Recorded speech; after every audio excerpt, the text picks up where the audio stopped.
ആൾക്കുള്ള കൊലപാതകങ്ങൾ വിദൂരത്ത വാർത്തകളായി നമ്മുടെ മുന്നിൽ ഉണ്ടായിരുന്നു. എന്നാൽ നമ്മുടെ മണ്ണിൽ നിന്ന് കേരളത്തിൽ വ്യത്യസ്ത സന്ദർഭങ്ങളിലായി മനുഷ്യജീവികളെ ആൾക്കൂട്ടം തല്ലിക്കൊന്നതിന്റെ ചിത്രം നമ്മൾ വേദനയോടുകൂടി ഓർക്കുന്നു. അവരോട് ചോദിക്കുന്ന ചോദ്യം നീ ബംഗ്ലാദേശുകാരനാണോ എന്ന ചോദ്യമാണ്. അതേ സന്ദർഭത്തിൽ തന്നെ ഡെറാഡൂണിൽ അഞ്ചേൽ ചെക്കുമ എന്ന് പറയുന്ന ഒരു ചെറുപ്പക്കാരൻ വിദ്യാർത്ഥി, യൂണിവേഴ്സിറ്റി വിദ്യാർത്ഥി, ആ വിദ്യാർത്ഥിയെയും ജനക്കൂട്ടം തല്ലിക്കൊന്നിരുന്ന സന്ദർഭമുണ്ട്. ഇതേ സന്ദർഭത്തിൽ നമ്മുടെ കേരളത്തിൽ സംഭവിച്ച അതേ ആഴ്ചയിൽ തന്നെയാണ് സംഭവിക്കുന്നത്. ചോദിച്ച ചോദ്യം നീ ചൈനക്കാരനാണോ എന്ന ചോദ്യമാണ്. കാരണം അദ്ദേഹത്തിന്റെ മുഖഭാവത്തിൽ ഒരു ചൈനാ മുഖമുള്ളത് കൊണ്ട് മുഖഭാവം നോക്കിയിട്ട് നീ ചൈനക്കാരനാണോ, നീ ബംഗ്ലാദേശുകാരനാണോ, നീ ഇന്ന രാജ്യക്കാരനാണോ എന്ന് പറഞ്ഞ് കൊല്ലുന്ന മനുഷ്യൻ ഇവിടെ നമുക്ക് ഗൗരവത്തോടുകൂടി ആലോചിക്കേണ്ടതുണ്ട്. ഛത്തീസ്ഗഡുകാരനായ രാമമനോഹറിൽ മാത്രം നമ്മൾ ഈ വാർത്തയെ ഒതുക്കി വായിച്ചുകൂടാ. ആ മനുഷ്യന്റെ ശരീരത്തിൽ അടിയേൽക്കാത്ത ഒരു ഇഞ്ചു പോലും ഉണ്ടായിരുന്നില്ല എന്ന് പറഞ്ഞാൽ ആൾക്കൂട്ടം എല്ലാവരും കൈവച്ചു എന്നാണ് അതിനർത്ഥം. ഈ സംഭവത്തിൽ രൂപപ്പെട്ടു വരുന്ന മാനസികാവസ്ഥയെ കുറിച്ചാണ് കേരളം ഗൗരവത്തോടു കൂടി ആലോചിക്കേണ്ടത്. വെറുപ്പ് വളർത്തി മനുഷ്യർ സംശയത്തോടെ നോക്കാൻ പ്രേരിപ്പിക്കുന്ന ഏതൊക്കെ തരത്തിലുള്ള വ്യവസ്ഥിതികളുണ്ടോ, ചിന്തകളുണ്ടോ, ആ ചിന്തകൾക്കെതിരായാണ് മനുഷ്യരുടെ മനസ്സിൽ ഒരുമിക്കേണ്ടത്. മനസ്സിൽ എരിയുന്ന വിദ്വേഷങ്ങൾ, വംശീയ വിചാരം, ഇത്തരത്തിലുള്ള വർഗീയമായ ചിന്തകൾ, അതിനെതിരായാണ് നമ്മുടെ മനസ്സിൽ ഉയരേണ്ടത്. വർഗീയതയും വംശീയതയും മനുഷ്യരുടെ ഓരോ മനുഷ്യരും നമ്മുടെ കൂടെ ഉണ്ടാകുന്നു എന്ന് പറയുമ്പോൾ ഈ അസഹിഷ്ണുതക്കെതിരായിട്ട് നമ്മൾ സമരം ചെയ്യണം. കഴിഞ്ഞ ദിവസം ക്രിസ്മസ് ആഘോഷങ്ങൾക്കെതിരെ രാജ്യത്തിന്റെ വ്യത്യസ്ത ഭാഗങ്ങളിൽ നടന്നിട്ടുള്ള ആക്രമണങ്ങൾ ആലോചിച്ചു നോക്കും. ഓരോ സമുദായത്തിന്റെയും ആഘോഷങ്ങളിൽ അവരുടെ സൗഹൃദത്തിന്റെയും സന്തോഷത്തിന്റെയും നിമിഷങ്ങളാണ്. ആ നിമിഷങ്ങളെ അനുഭവിക്കാൻ അവസരം കൊടുക്കാതെ ജനാധിപത്യ മൂല്യങ്ങളെ കാറ്റിൽ പറത്തി, രാജ്യം പുലർത്തിപ്പോന്ന മതേതരമായ ചിന്തകളെ കാറ്റിൽ പറത്തി മനുഷ്യർക്കിടയിൽ വിദ്വേഷത്തിന്റെ കനലിപ്പിക്കുന്ന ഈ സന്ദർഭങ്ങൾക്കെതിരായിരിക്കണം നമ്മുടെ മനസ്സ്. രാജ്യത്ത് ന്യൂനപക്ഷ വിഭാഗങ്ങൾ അവരനുഭവിക്കുന്ന വ്യത്യസ്തമായ വിഷമങ്ങളെ കുറിച്ച് പലപ്പോഴും നമ്മൾ സംസാരിക്കാറുണ്ട്. വിദ്വേഷത്തിന്റെ വഴികളിലൂടെയല്ല ഈ രാജ്യം സഞ്ചരിച്ചിട്ടുള്ളത്, അത് സൗഹൃദത്തിന്റെയും സ്നേഹത്തിന്റെയും വഴിയിലൂടെയാണ്. നാം ജനിച്ച മണ്ണ്, ആ മണ്ണിൽ പൗരത്വം തെളിയിക്കപ്പെടേണ്ട സന്ദർഭത്തിലൂടെ നമ്മൾ പോയിക്കൊണ്ടിരിക്കുന്നു. രാജ്യത്തിലെ പൗരന്മാരോട് നിങ്ങൾ ആരാണ് എന്ന ചോദ്യം ഭരണാധികാരികളും അവരെ കുറിച്ചിട്ടുള്ള ആളുകളും ചോദിക്കുന്നുവെങ്കിൽ ഈ ചെറിയൊരു ചോദ്യമല്ല. നിങ്ങൾ എവിടുത്തുകാരാണ്, നിങ്ങൾ ഇവിടുത്തുകാരാണെന്ന് നിങ്ങൾ തെളിയിക്കേണ്ടതുണ്ട് എന്ന് പറയുന്ന സന്ദർഭം നമ്മൾ ചെറുതായി കാണേണ്ട ഒന്നല്ല.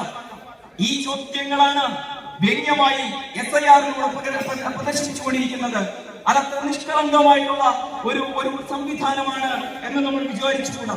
തീവ്ര പരിശോധനയ്ക്ക് ശേഷം മാറ്റിപ്പിടുത്തപ്പെട്ട മനുഷ്യരെ കുറിച്ച് ആലോചിക്കുമ്പോൾ അതത്ര നിഷ്കളങ്കമല്ല എന്ന് നമ്മളെ ബോധ്യപ്പെടുത്തുന്നുണ്ട്. പൗരത്വം സംശയിക്കുന്നതിന് പകരം ഈ രാജ്യത്ത് ജീവിക്കുന്ന ജനങ്ങളെ വിശ്വാസത്തിലെടുക്കുന്ന സമീപനമാണ് യഥാർത്ഥത്തിൽ സംഭവിക്കേണ്ടത്. മനുഷ്യബന്ധങ്ങളെ കുറിച്ച് നമ്മൾ നിരന്തരമായി സംസാരിച്ചുകൊണ്ടിരിക്കണം. സ്നേഹത്തിന്റെയും കരുതലിന്റെയും കവിത രചിക്കുന്ന മണ്ണിലാണ് നമ്മൾ വളർന്നു വന്നിട്ടുള്ളത്. ഹൃദയത്തിന്റെ ഭാഷ സംസാരിക്കുന്നവരുടെ മണ്ണിലാണ് നമ്മൾ വളർന്നു വന്നിട്ടുള്ളത്. ആർദ്രതയുടെ പച്ചപ്പുള്ള മനുഷ്യന്റെ നന്മ കൊണ്ട് സമ്പന്നമായ മണ്ണിലാണ് നമ്മൾ ജീവിച്ചിട്ടുള്ളത്.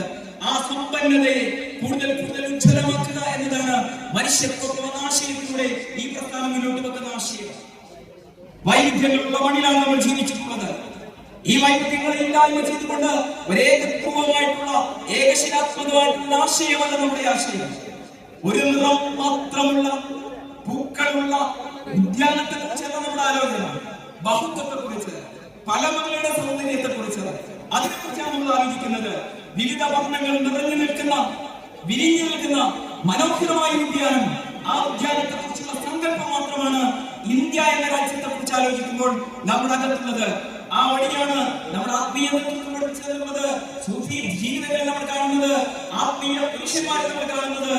ചേർന്നു നിൽക്കാൻ, പരസ്പരം ഉൾക്കാനുള്ള സന്ദേശം, ആ സന്ദേശത്തിലൂടെയാണ് നമ്മൾ സംഭവിച്ചിട്ടുള്ളത്. അധിനിവേശങ്ങൾക്കെതിരെ പോരാട്ടത്തിന് ഊർജ്ജം പകർന്നിട്ടുള്ള സൂഫി വര്യന്മാരുടെ ജീവിതം നമ്മൾ ആലോചിച്ചു നോക്കൂ. നമ്മുടെ നാടുകൾക്ക് ആത്മീയ വെളിച്ചം പകർന്നുള്ള മഹാമനുഷ്യങ്ങൾ നമ്മൾ ആലോചിച്ചു നോക്കൂ. സ്നേഹത്തിന്റെ പ്രതീകങ്ങളായ സെയ്ദ് ജലാലുദ്ദീൻ ബുഖാരിയുടെയും സെയ്ദ് മൗലാദങ്ങളുടെയും ജീവിതം നമ്മൾ ആലോചിച്ചു. നവറന്ദകളുടെയും ഉമർഖാദിയുടെയും ഷിജായിബ് മുസ്ലിയാരുടെയും ജീവിതം നമ്മൾ ആലോചിച്ചു. ഇങ്ങനെ വ്യത്യസ്ത സന്ദർഭങ്ങളിൽ നമുക്ക് ആത്മീയമായ വെളിച്ചം മനുഷ്യർ. ആ മനുഷ്യരെല്ലാം മനുഷ്യരോടൊപ്പം ചേർന്ന് നിൽക്കണമെന്ന് നമ്മൾ പഠിപ്പിച്ചിട്ടുണ്ട്. ആ സഞ്ചാര വഴിയിലാണ് ബഹുമാന്യരായ സുൽത്താനുൽ ഉലമ വിശാലമായ ആശയവുമായിട്ട് നമ്മുടെ മുന്നിൽ വന്നിട്ടുള്ളത്. കേരളം ഈ ആശയത്തെ ചേർത്ത് പിടിച്ചുകൊണ്ടിരിക്കുന്നു. തീർച്ചയായും ഈ ആശയങ്ങൾ എന്നത് വിശുദ്ധ ഇസ്ലാം മുന്നോട്ട് വെച്ചിട്ടുള്ള ജീവിത രീതിയാണ്. റസൂലുള്ളാഹി സ്വല്ലല്ലാഹു അലൈഹി വസല്ലം തങ്ങൾ പഠിപ്പിച്ചിട്ടുള്ള വൈവിധ്യങ്ങളുടെ ഉൾക്കൊള്ളാനുള്ള മനസ്സിൽ നിന്ന് തന്നെയാണ് ഈ ആശയങ്ങളെ നമ്മൾ സ്വീകരിച്ചിട്ടുള്ളത്. സഹീഫത്തുൽ മദീന എന്ന് പറയുന്നത് മദീനത്തുൽ റസൂലിന് അത്യമാനമായിട്ടുള്ള വിശാലമായ ആശയങ്ങളാണ്. 52 ഖണ്ഡങ്ങളുള്ള ഈ ആശയ പ്രപഞ്ചത്തിൽ ബഹുസ്വരതയെ കുറിച്ച് സംസാരിക്കുന്നുണ്ട്. അവിടെയുള്ള വൈവിധ്യങ്ങളെ കുറിച്ച് സംസാരിക്കുന്നുണ്ട്. അതെല്ലാം മാറ്റി ഒന്നാക്കുന്നതിനെ കുറിച്ചല്ല, പകരം വിശ്വാസത്തിന്റെ യാഥാർത്ഥ്യത്തെ കുറിച്ച് ഇസ്ലാം എന്ന ആശയത്തെ പ്രഖ്യാപിക്കുകയും മതത്തെ ഉൾക്കൊള്ളുന്ന ആളുകൾക്ക് കടന്നു വരാനുള്ള വഴിയൊരുക്കി കൊടുക്കുകയും, എന്നാൽ വ്യത്യസ്ത മതക്കാരായ ആളുകൾ, വ്യത്യസ്ത ചിന്താധാരക്കാരായ ആളുകൾ, വ്യത്യസ്ത ഗോത്രങ്ങൾ, വ്യത്യസ്ത ഭൂരിഭാഗങ്ങളിൽപ്പെട്ട ആളുകൾ അവർക്ക് അവരുടേതായ വൈവിധ്യത്തെ നിലനിർത്തി മുന്നോട്ട് പോകാനുള്ള സ്വാതന്ത്ര്യം അനുവദിച്ചു കൊടുക്കുകയും ചെയ്യുന്നു എന്നതാണ് ഈ മതം മുന്നോട്ട് വെക്കുന്ന ആശയം.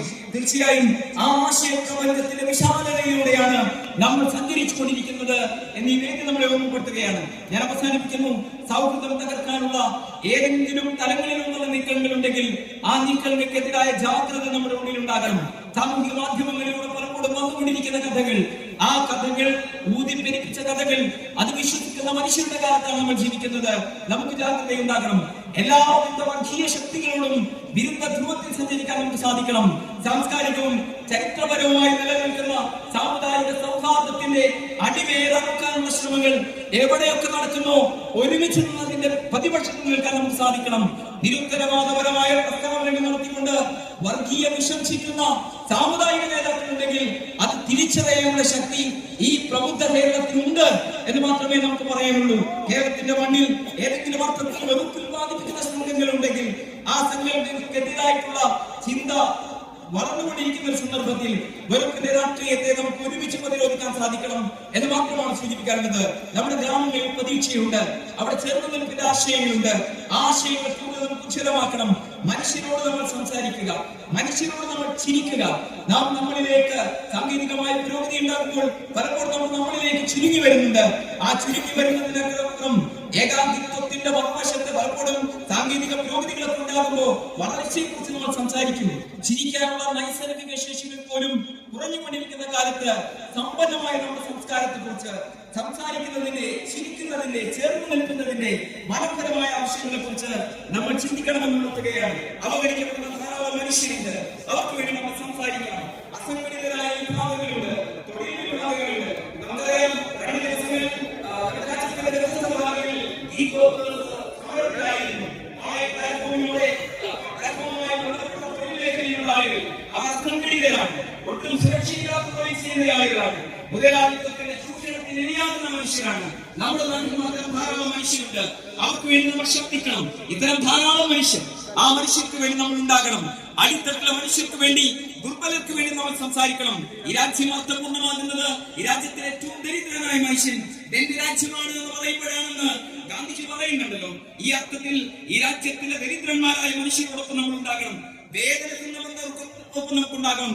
ചുറ്റുള്ള മനുഷ്യർ, അവരുടെ വേദനകൾ നമ്മൾ അറിയണം. സാമൂഹികമായ കരുതൽ ആവശ്യപ്പെടുന്ന ധാരാളം മനുഷ്യരുണ്ട്. മുതിർന്ന പൗരന്മാരുടെ പ്രശ്നങ്ങൾ ഗൗരവത്തോടെ നമ്മൾ കാണണം. ഒറ്റപ്പെടൽ അനുഭവിക്കുന്ന, സോഷ്യൽ ഐസൊലേഷൻ അനുഭവിക്കുന്ന ധാരാളം മനുഷ്യർ ഒരുപക്ഷെ മലബാർ മേഖലയിൽ ചേർന്നെടുപ്പിന്റെ സാഹചര്യങ്ങൾ നന്നായുള്ളത് കൊണ്ട് നമ്മൾ അനുഭവിക്കുന്നില്ലാതിരിക്കാം. കഴിഞ്ഞ ദിവസം കേരളത്തിലെ കോട്ടയം ജില്ലയിലെ ഒരു പഞ്ചായത്ത് അവിടെ നടപ്പാക്കിയ ടൈം ബാങ്ക് പദ്ധതിയെ കുറിച്ചുള്ള പഠനത്തിൽ പറയുന്നുണ്ട് 7652 മുതിർന്ന പൗരന്മാരെ ഐഡന്റിഫൈ ചെയ്യുന്നു. ഈ മുതിർന്ന പൗരന്മാർ സോഷ്യലി ഐസൊലേറ്റഡ് ആയിട്ടുള്ള, ഒറ്റപ്പെട്ട് ജീവിക്കുന്നതിനെ കുറിച്ച്, വിദൂര രാജ്യങ്ങളെ കുറിച്ചല്ല, കേരളത്തെ കുറിച്ചാണ് നമ്മൾ പറയുന്നത്. അവർക്ക് ഒരുക്കപ്പെടുന്ന സൗകര്യങ്ങൾ നല്ലതാണ്, പക്ഷെ പലപ്പോഴും അതിലേക്ക് എത്തിക്കുന്ന സാമൂഹ്യ വ്യവസ്ഥിതിയെ കുറിച്ച് നമ്മൾ ആലോചിക്കേണ്ടതുണ്ട്. തീർച്ചയായും നമ്മുടെ ജീവിതം അർത്ഥപൂർണ്ണമാകണം. അർത്ഥപൂർണ്ണമായ ജീവിതം എപ്പോഴാണ് രൂപപ്പെട്ടു വരുന്നത്? ചുറ്റുമുള്ള മനുഷ്യരെ കാണുമ്പോൾ മാത്രമാണ്, അവരിൽ സന്തോഷമുണ്ടാകുമ്പോൾ